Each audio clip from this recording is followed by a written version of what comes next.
All right, so we are here at Giovanni's Pizza Tower. I decided to go ahead and come check the gumball machine a day early. And like we've talked about before, this is not going to be a get-rich-quick kind of thing. So I'm hoping that this gumball machine has at least $5 in it. Anything over $5 would be a bonus, but if it's got at least $5 in it, that would make me smile. It's been sitting here one day short of 2 weeks, so let's go check it out.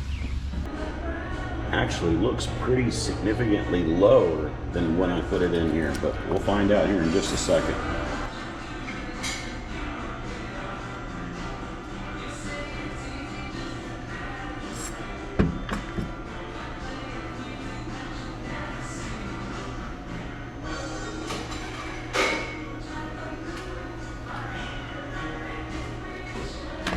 There's a little bit in here.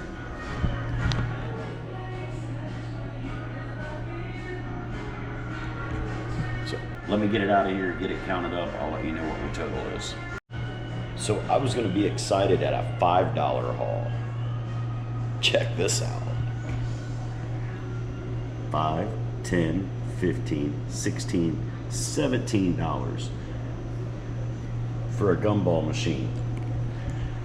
In 2 weeks' time. Let's go. Make more money. Good candy machine. All right, $18. Like I said, we're not getting rich quick with this.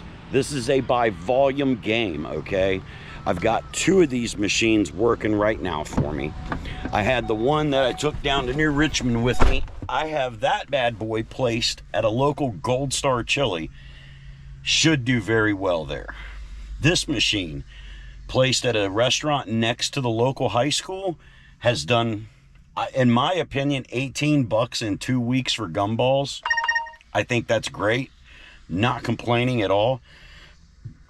Now, if I had 50 of those machines out running, if I was going to collect from 50 machines today times 18, that would be all right. So we just got to get our numbers up, right? We got to get our numbers up. We got to get our items diversified. I want to do more than just gumball machines. That's just a jump off point. That's where we're going to launch from and get our confidence, get our experience without going thousands upon thousands of dollars in the hole to find out the hard way. You know, I'm not a big fan of effing around and finding out. I would much rather have measured risk instead of just jumping in head first and hoping that the water's deep enough.